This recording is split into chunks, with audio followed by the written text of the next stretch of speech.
హిందూ ధర్మంలో ఆ తమలపాకును అష్టమంగళాలతో పూలు, అక్షింతలు, ఫలాలు, అద్దం, వస్త్రం, తమలపాకు మరియు వక్క, దీపం, కుంకుమ ఒకటిగా భావిస్తారు.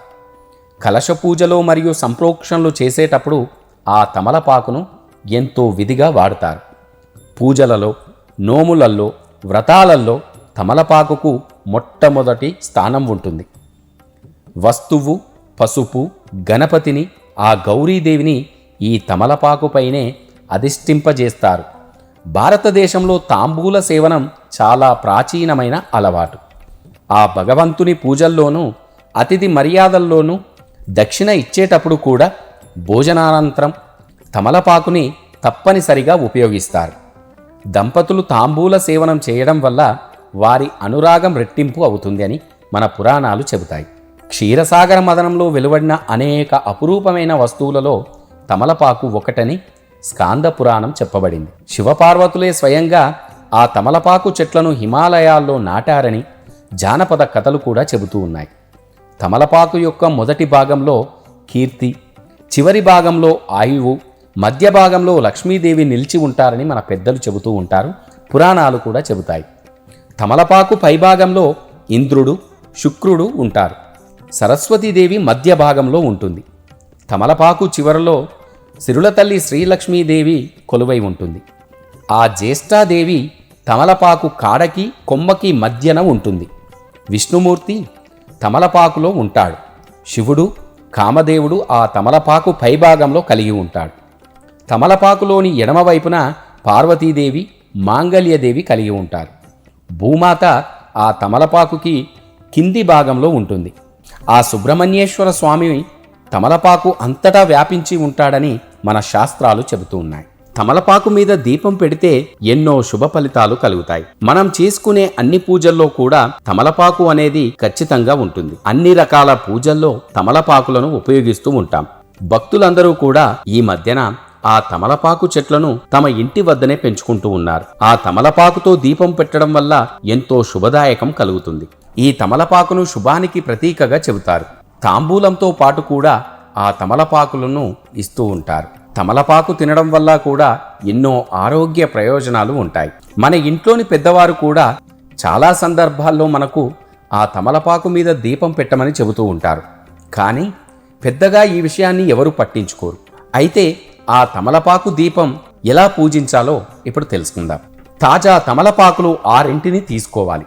ముఖ్యంగా ఆ తమలపాకు చివర్లు చిరిగిపోకుండా, విరిగిపోకుండా తాజాగా ఉండేలా చూసుకోవాలి. ఆ ఆకుల చివర్లు లేని తమలపాకులను ఎప్పుడూ కూడా పూజకు ఉపయోగించకూడదు. అయితే ప్రస్తుతం దీపం కోసం మనం తీసుకునే తమలపాకుల పైకాడను తుంచుకోవాలి.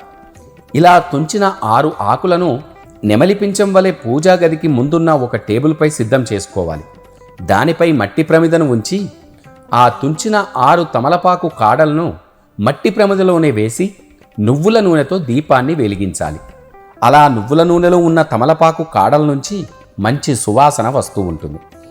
ఇలా పీల్చడం ద్వారా ఆరోగ్యానికి మేలు చేకూరుతుంది.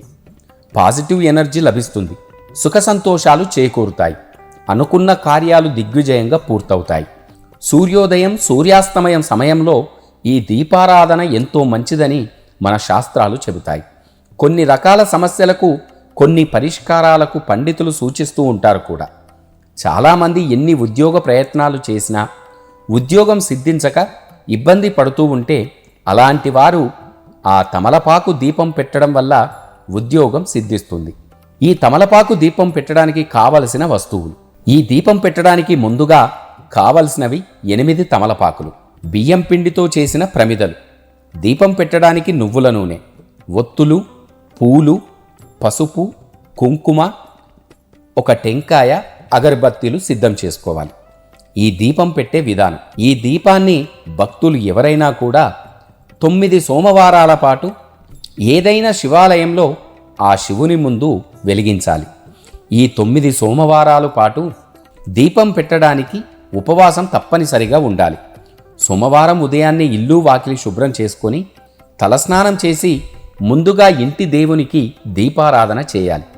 ఆ తరువాత ఏదైనా ఒక ప్రసాదం తయారు చేసుకొని పైన చెప్పిన వస్తువులన్నీ గుడికి తీసుకువెళ్ళి ఆ శివుని గుడి ముందు కొంచెం స్థలమును శుభ్రం చేసి ఆ పసుపుతో అలికి 6 తమలపాకులను గుండ్రంగా పరుచుకోవాలి.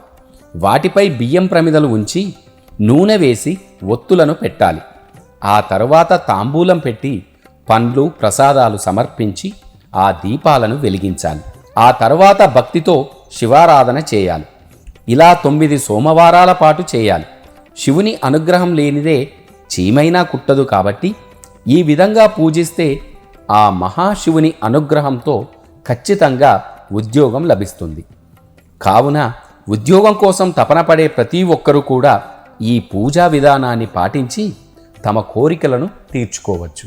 సరస్వతి అమ్మవారికి ఇష్టమైనటువంటి దీపారాధనను మన ఇంట్లో పిల్లలతో చేయించడం వల్ల అమ్మవారి అనుగ్రహం పిల్లలపై తప్పకుండా ఉంటుంది.